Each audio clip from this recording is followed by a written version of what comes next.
Everybody, and may I call on Miguel to lead us in prayer. Let's put ourselves in the presence of the Lord. In the In the name name of of the the Father, Father, the Son, the Holy Spirit. Amen. Holy Father in heaven, we offer ourselves to you. Our time is full, our learnings and failures, which we try to bear with patience. Guide us, Heavenly Father, in our efforts to be good learners, so that we'll attain this full vision for excellence, to enhance our knowledge, skills, and values in a child-friendly environment.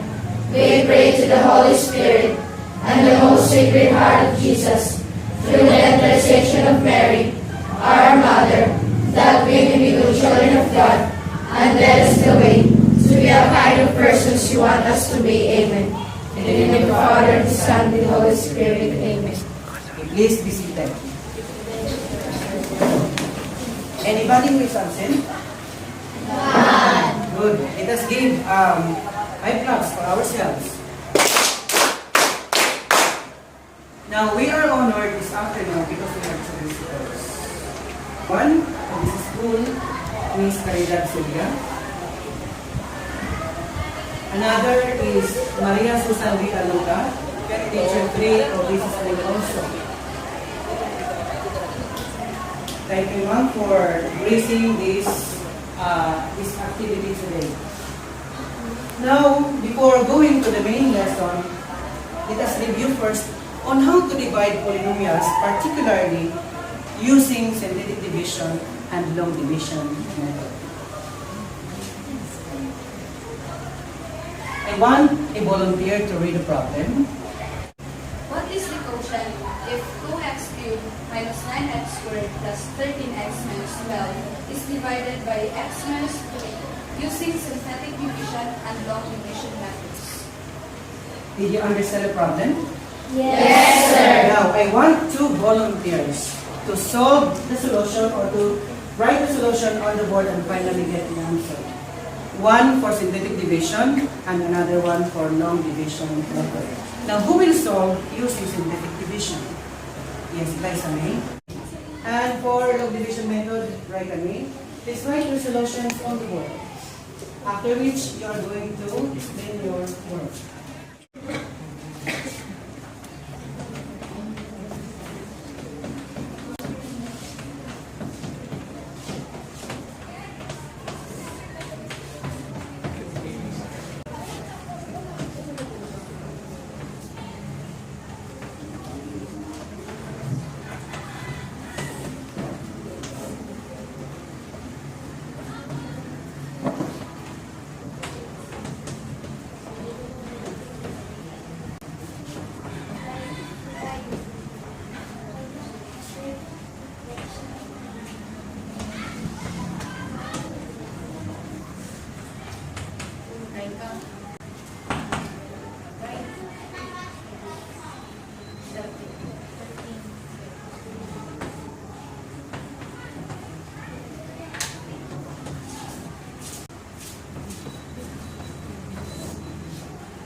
Thank you, students. Now let's call on Glycerine to explain her work.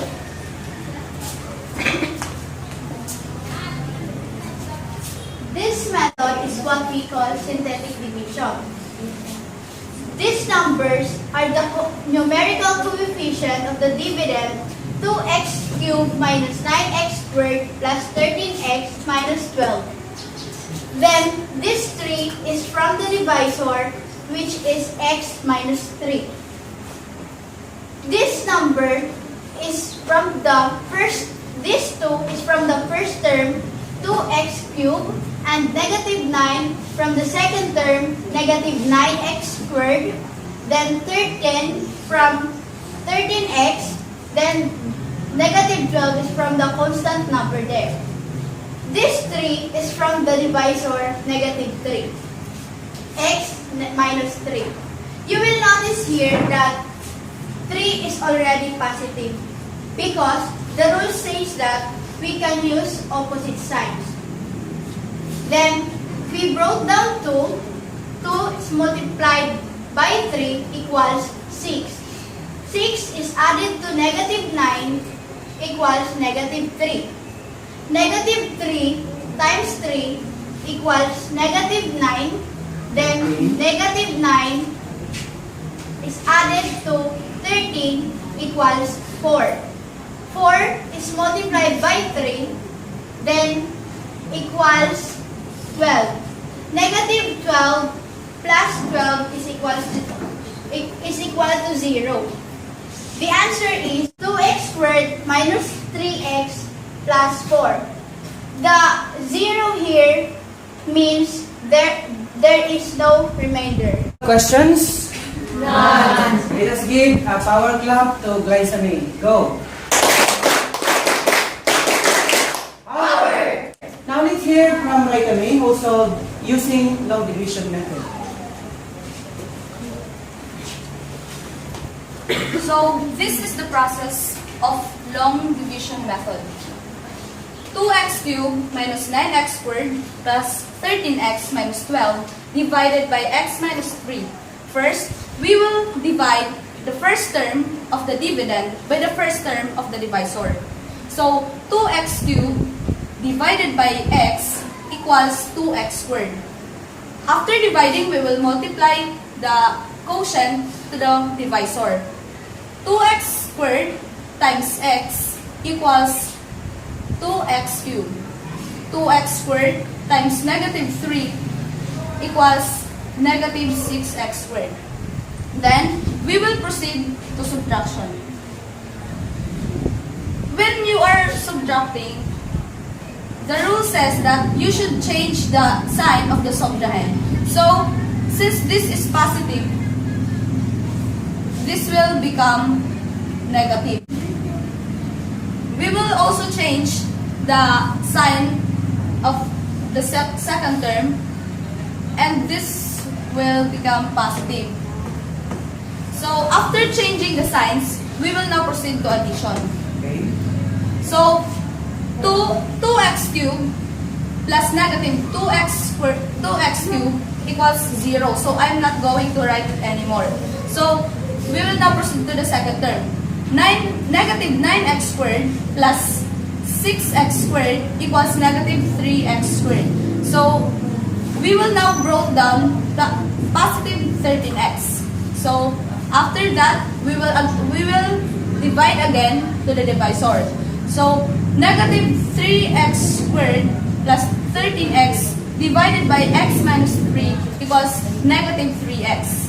Then, we will again multiply negative 3x times x equals negative 3x squared. Negative 3x times negative 3 equals positive 9x. And then, we will again change, we will now proceed to the subtraction, and then we will change the signs of the subtrahend. So, since this is negative, it will become positive. And since this is positive, it will become negative. So, we will now proceed to addition. Negative 3x squared plus 3x squared equals 0. So I will not write the 0 anymore. And then we will proceed to the second term. 13x plus negative 9x equals positive 4x. And then we will brought down negative 12. After that, we will divide again. 4x divided by x equals 4. And then we will now multiply. 4 times x equals positive 4x. 4 times negative 3 equals negative 12. And then we will again proceed to subtraction, and then we will change the signs of the subtrahend. Since this is positive, it will become negative, and this one will become positive. After changing the signs of the subtrahend, we will now proceed to addition. So 4x plus negative 4x equals to 0.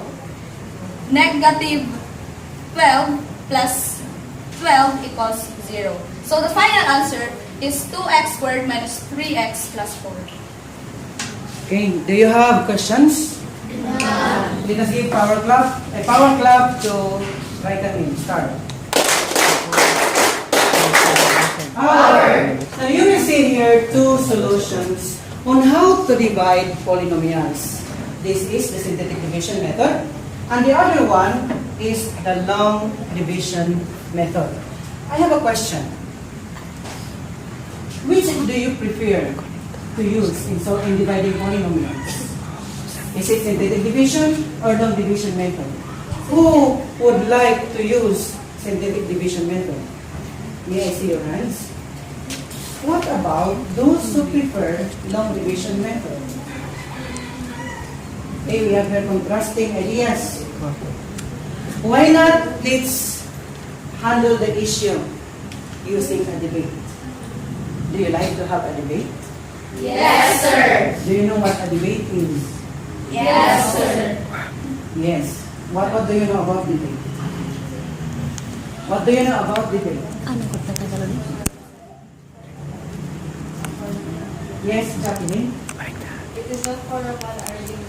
That could be, that is correct. A formal argument. Another one. If you know, but if not, okay, let's have this.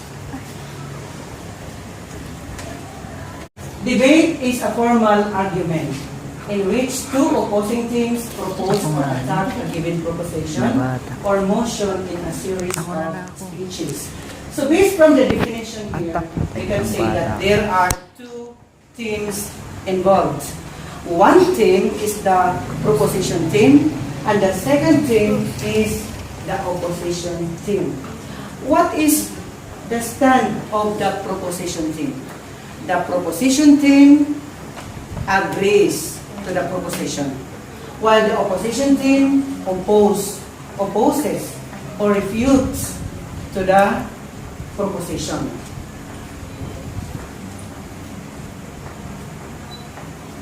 Another is, please everybody read. It is governed by a set of rules which permit interruptions or points of information by the opposition. So in other words, there are set of rules to follow. Another, may I call one student? Yes. Debates can be judged by a panel of judges or competitive debate, or by an audience or show debate. Okay, there are judges, of course. Finally, another student from that side. Yes, Ariamin. Debate is, above all, a way for those who hold opposing views to discuss controversial issues without acceding to itself, emotional appeals, or personal pride. That means, even if there are contrasting issues, even if you disagree, even if you agree, if there are two opposing teams or disagree with each other in terms of the opinions or ideas, you should always respect the idea of one another. Please observe respect. Now, since we will, this time or this afternoon, we will try to debate on this issue.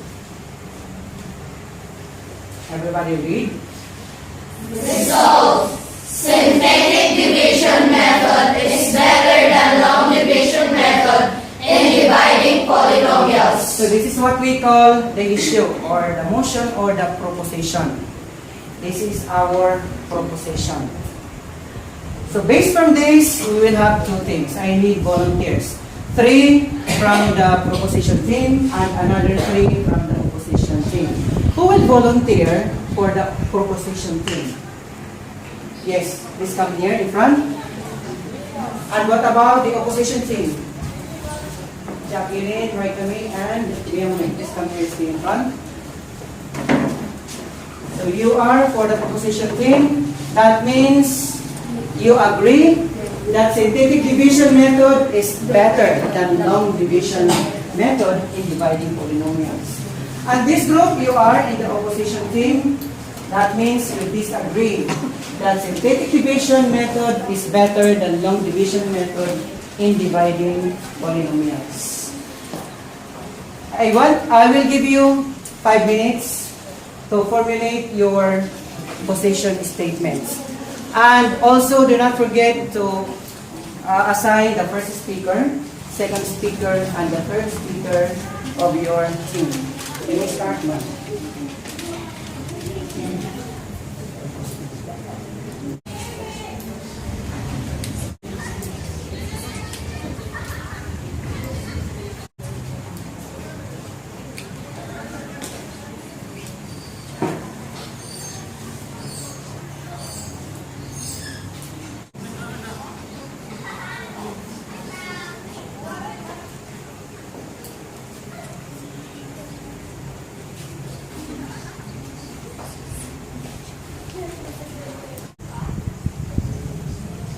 Have you formulated yours? Yes. Is there any problem? What about the opposition team? Have you formulated your position statement? Yes, sir. Are you done? Okay, time is up. Before we go to the debate proper, let's have first the following rules. Please remember this. Minimize noise. That means you are not going to clap your hands, you are not going to yell, especially after the statement of each speaker. Second, each speaker is given 2 minutes to present his or her position statement. Third, the team affirming the resolution speaks first, followed by the team opposing the resolution. That means the first speakers will be from the proposition team, and this will be followed by the speakers from the opposition team. Fourth, after the presentation of position statements of both teams, the students will be given a chance to ask questions as to which team the question is addressed. That means those who do not belong to the proposition and opposition team, you will ask questions to them. Now, let's start.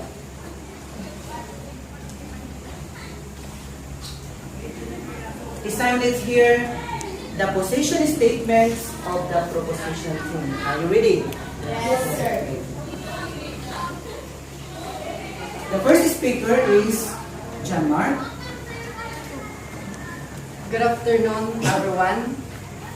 We and the proposition team strongly stand that synthetic division is better than long division method. Why?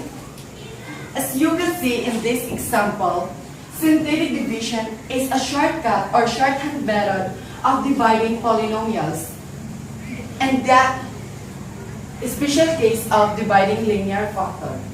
So, since it is shortcut, obviously, its solution or procedure is shorter compared to long division method. So, synthetic division method is consume less space, less time, and less effort. And notice, my dear classmates, we live in a fast-paced world. And we prefer shorter ways of doing things. That's all, thank you. Okay, thank you. Now let's hear the second speaker from the proposition team. Who is the second speaker? Aris. Synthetic division is way better than long division method. Why? Because it allows only to calculate without variables and fewer arithmetic calculations. You will see in our example, in synthetic division, there are no variables involved, only numbers. And these numbers are the numerical coefficients of the terms of the dividend and the divisor. So, did you observe, my dear classmate?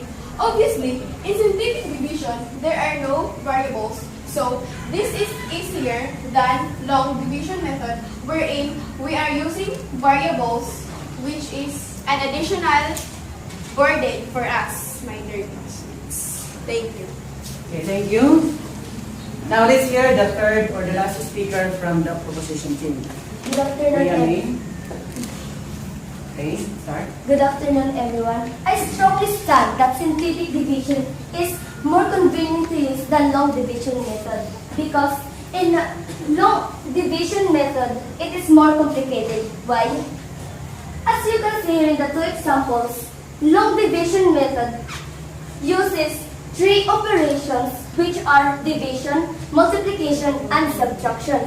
And both numbers and variables are included. While in here in synthetic division, we only uses two operations, which is multiplication and addition.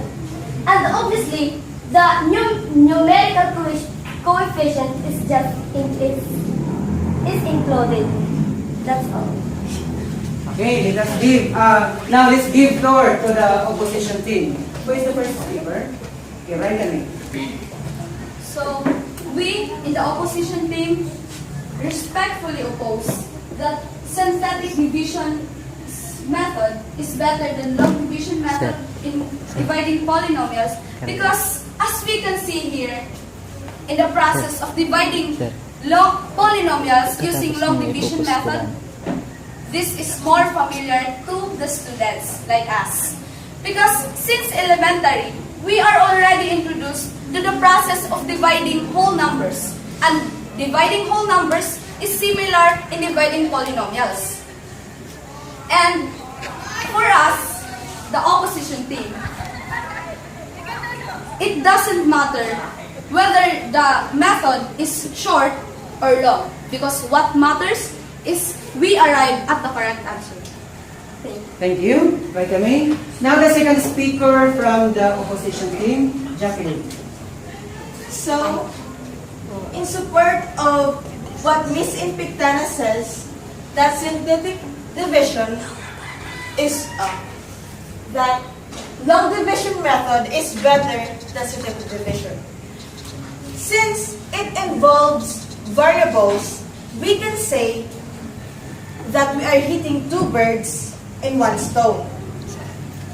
Just like what Miss Impictana said earlier, teachers prefer this method because long division method is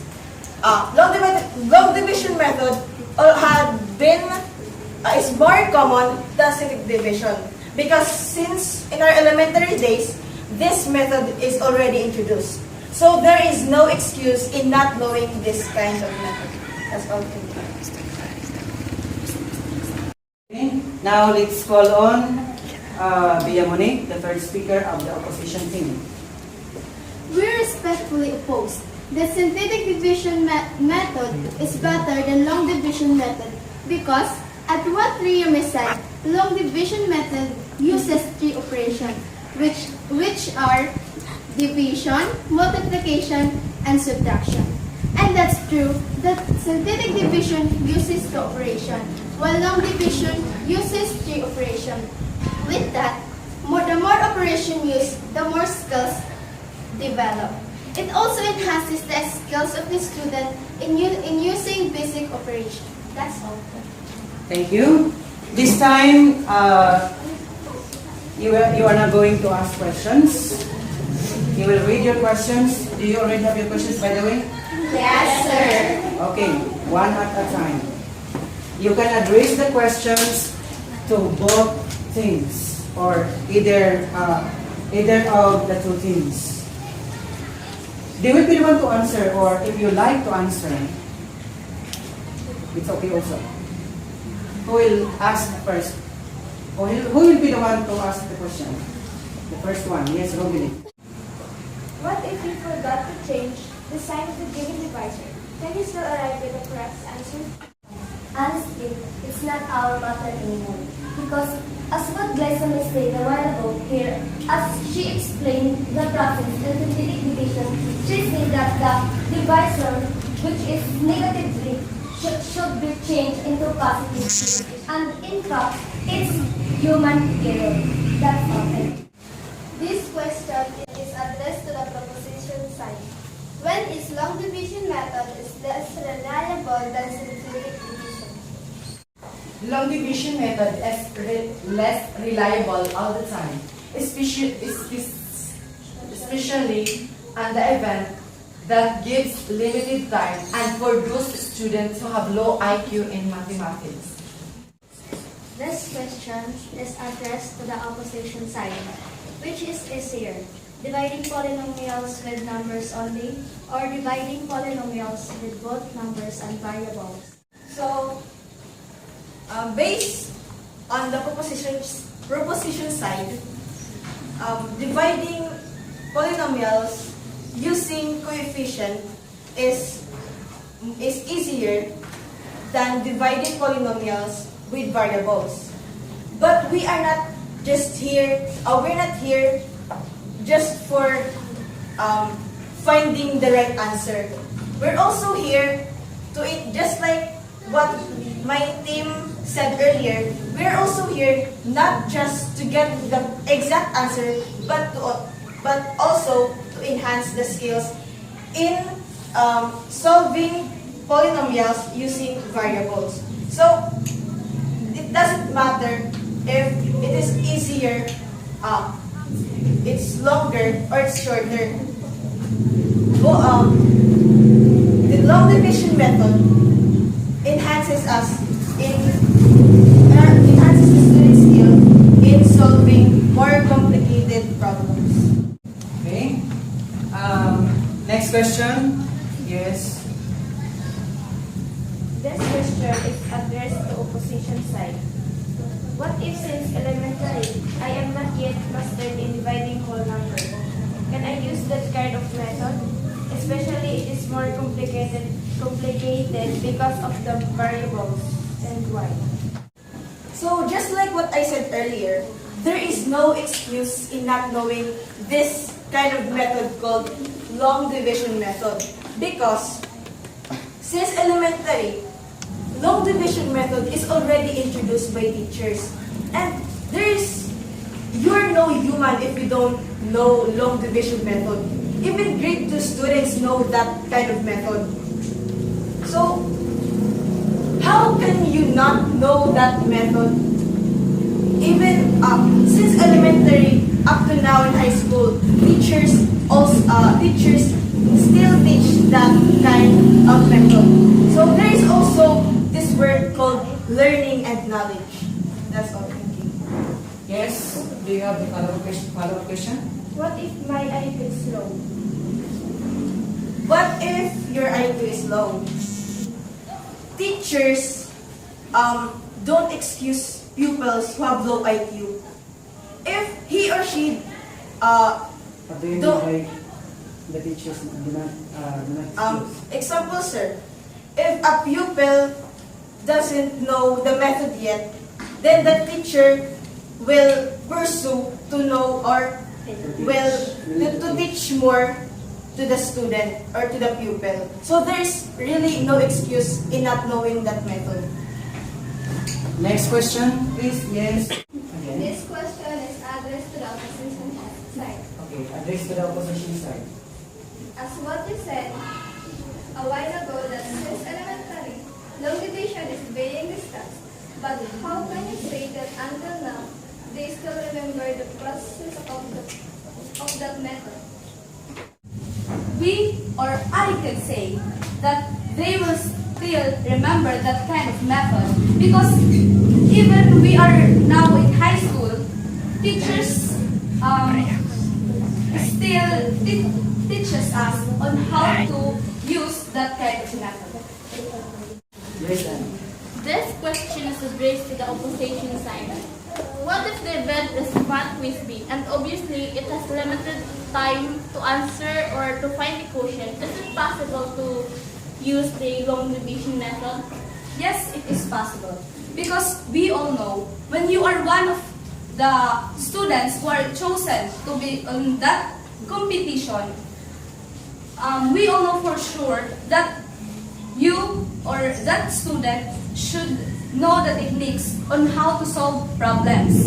And there's no excuse that you cannot use long division method because you are in that kind of competition. Because before you attended that competition, you are already informed by your coach or your teacher that there is a time limit. So you should know how to manage your time. This question is addressed to opposition sides. You mentioned that using long division method is a matter of time management. How can we manage of time if you're running out of time? We can manage our time by not wasting every second of time that is given by the teacher and solving the problem using long division method. This question is addressed to the opposition side. What if the teacher gives you longer time to solve the problem? Will you still use the synthetic division? Yes, we will still use synthetic division. It doesn't matter whether you consume time as long as you use it correctly or solve it correctly. That's all. Thank you.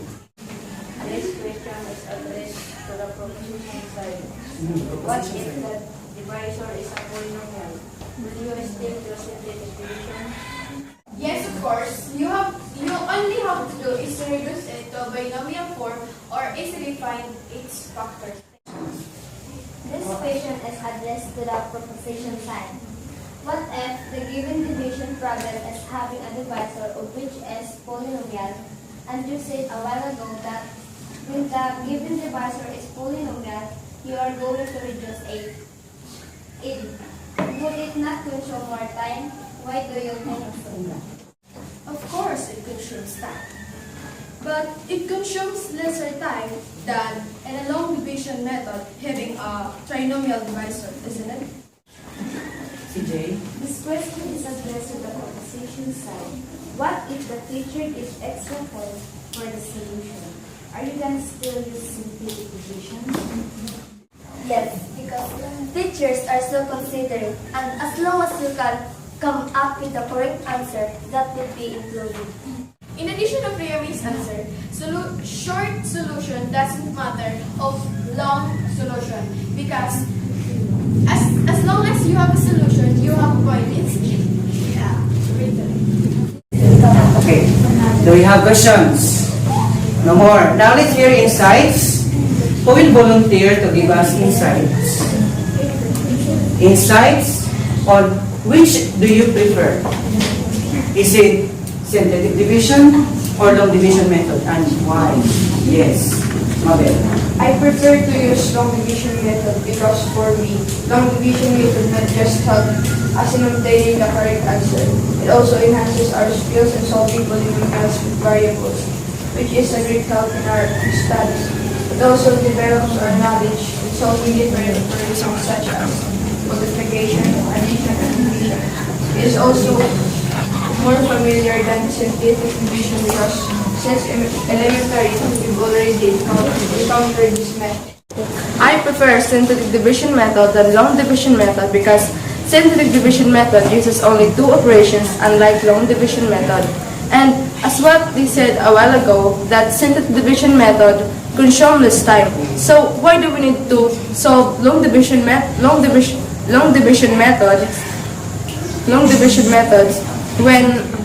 so why do we need to solve long division method when we can arrive same answer using synthetic division method? I prefer to use synthetic division Why? Because, as the proposition team had said earlier, it is easier to solve polynomials than long division method. It is non-variable, and only two operations will be used. I prefer using synthetic division than long division method because as what proposition side said earlier, synthetic division is less complicated because only numerical coefficients are solved, unlike long division method are solved with variables. For I prefer to use long division method because it's not just all about division, but at what we call time management. I prefer to use long division method. It develops our knowledge in solving different operations and such multiplication, addition, and division. It is also more familiar than synthetic division because since elementary we've already encountered this method.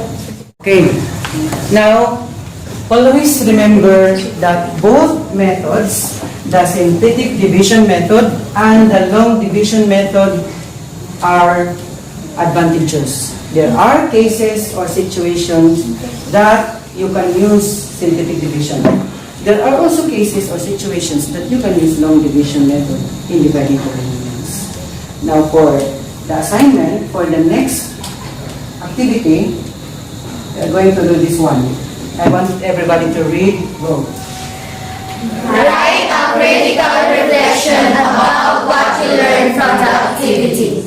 So you're going to use one whole sheet of paper, and this is to be submitted next meeting.